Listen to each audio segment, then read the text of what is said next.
Assalamualaikum warahmatullahi wabarakatuh. Saya Yuki Amalia Pos dari kelompok 7. Di sini saya akan membahas peranan NU dalam berbangsa dan bernegara.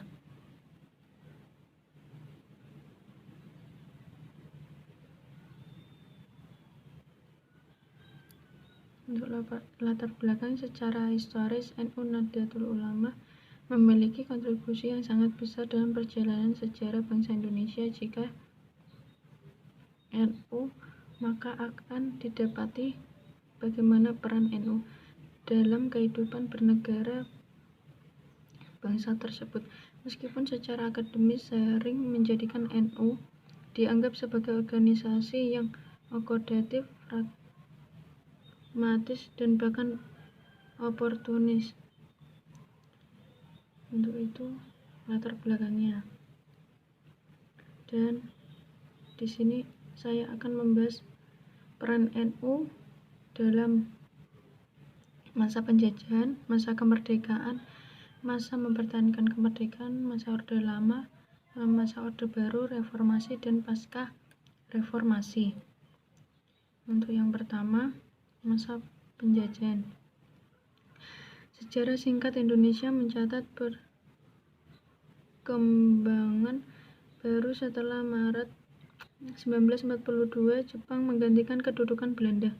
Pada mulanya, kedatangan Jepang disambut baik oleh bangsa Indonesia, tetapi berubah menjadi kebencian setelah diketahui bahwa Jepang tidak lebih baik dari Belanda. Rezim baru ini segera tampak lebih represif atau menekan. Jenderal Imamura, Panglima Jepang pertama di Jawa, mengeluarkan dekret pembentukan aktivitas organisasi politik dan organisasi sosial ke masyarakat. Larangan ini sama artinya dengan menumbuh aktivitas organisasi politik dan organisasi sosial.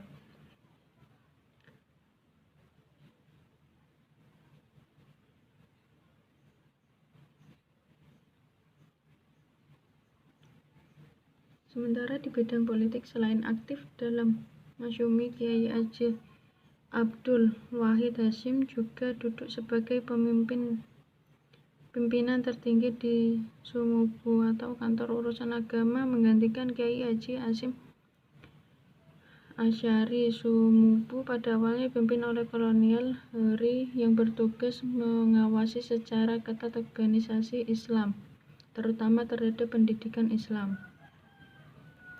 Pada masa kemerdekaan, NU atau sering merupakan salah satu organisasi masyarakat terbesar di Indonesia dengan basis massa yang sangat besar. Tak dapat dipungkiri membuat peran dan perjuangan NU juga cukup signifikan dalam setiap periode. NU yang awalnya lahir sebagai organisasi mengalami berbagai situasi dan membuat organisasi ini di kemudian hari berubah haluan menjadi partai politik. Namun demikian, NU kemudian kembali pada jati dirinya yang memang lahir sebagai organisasi keagamaan, meski anggota di dalamnya tetap dapat berpolitik. Kedua, mempertahankan kemerdekaan. Dakwah NU untuk menghimpun kekuasaan melawan penjajah Belanda merupakan bagian dari perjuangan NU mempertahankan ideologi agama dan nasionalisme sebagai bentuk cinta tanah air. Peran NU dalam mengusir penjajah Belanda merupakan anjuran agama yang wajib dijalankan.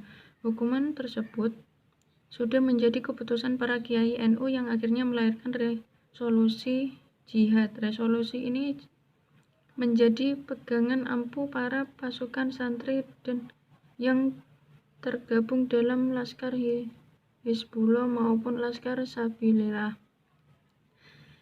Dan yang ketiga, pada masa Orde Lama. Pada tahun 1927, Soekarno mendirikan dan menjadi pimpinan sebuah organisasi politik yang disebut Partai Nasional Indonesia atau PNI yang bertujuan untuk mencapai kemerdekaan penuh untuk Indonesia. Namun aktivitas politik subversif ini menyebabkan penangkapan dan juga pemenjaraan oleh rezim pemerintah kolonial Belanda yang represif tahun 1929.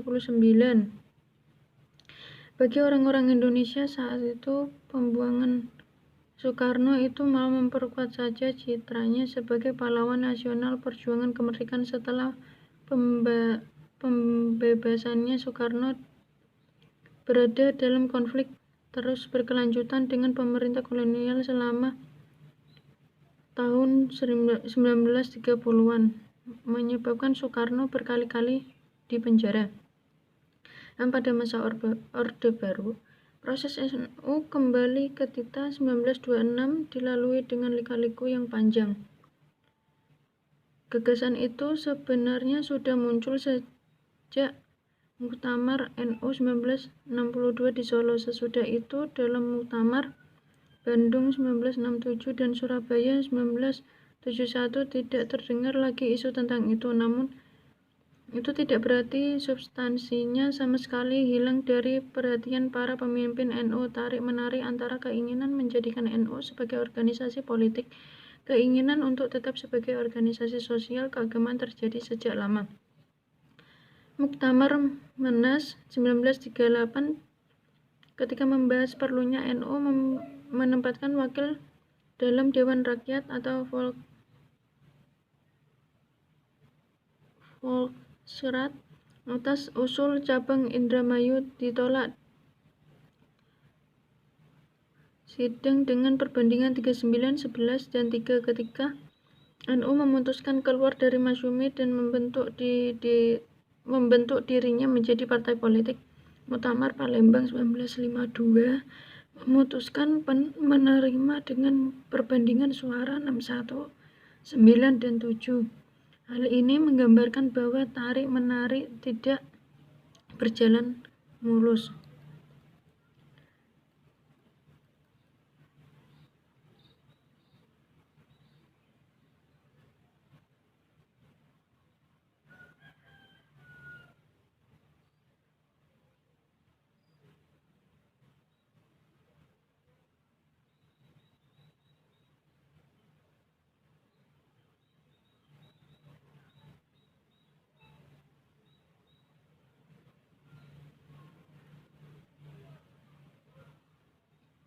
Dalam kongres ini merumuskan penegasan politik gerakan sebagai berikut. 1. Menegaskan Orde Baru dengan beberapa persyaratan. Yang kedua, toleransi agama dijamin oleh UUD. Dalam pelaksanaannya harus memperhatikan kondisi daerah serta perasaan penganut-penganut agama lain. Yang ketiga, mempertahankan politik luar negeri yang bebas aktif anti penjajahan dan penindasan dalam menuju perdamaian dunia. Yang keenam, masa reformasi. Pada masa reformasi menjadi tanda berakhirnya kekuasaan pemerintah Orde Baru merupakan sebuah momentum bagi NU untuk melakukan pembenahan diri selama rezim Orde Baru berkuasa. NU cenderung dipinggirkan oleh penguasa saat itu. Ruang gerak NU pada masa Orde Baru dibatasi terutama hal aktivitas politiknya. Adapun refleksi reformasi ini berisi 8 butir. Yang pertama, NU memiliki tanggung jawab moral untuk turut menjaga agar reformasi berjalan ke arah yang lebih tepat. Yang kedua, reformasi nasional dijalankan harus ditujukan untuk merajut kembali uwah wataniyah atau persaudaraan kebangsaan dan cabang dirancang ke arah penataan sistem kebangsaan dan penegaraan yang lebih demokratis, jujur, dan keadilan.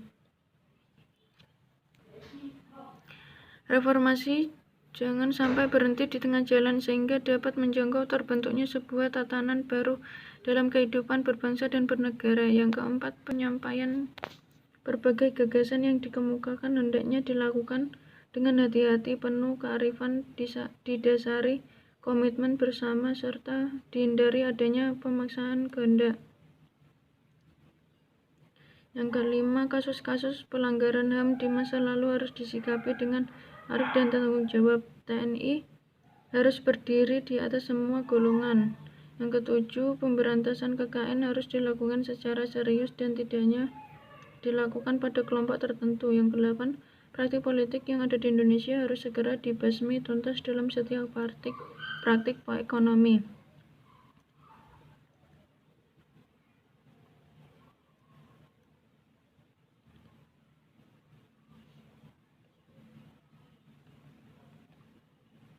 Keempat, tokoh nasional pro-reformasi membentuk sebuah kelompok, yaitu yang biasa disebut kelompok Ciganjur, yang berisi 8 tuntutan reformasi, yaitu yang pertama, mengimbau kepada semua pihak agar tetap menjunjung tinggi kesatuan dan persatuan bangsa. Yang kedua, mengembalikan kedaulatan ke tangan rakyat dan memberdayakan lembaga perwakilan sebagai penjelmaan aspirasi rakyat.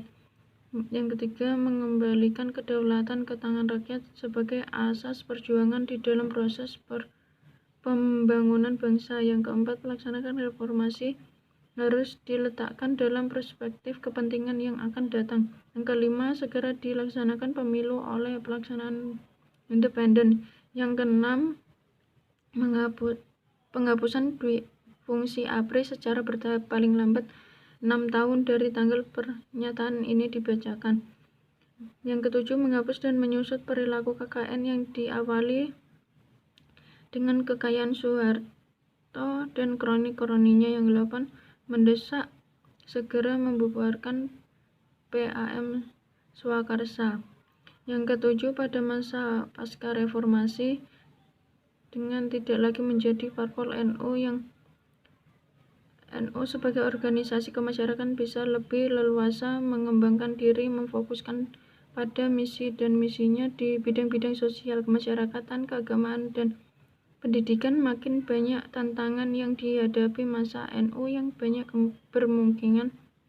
bermukim di pedesaan, terutama di Jawa Timur dan sebagian Jawa Tengah, serta beberapa daerah mulai intensif mendapatkan perhatian dari pimpinan NU sebagai besar.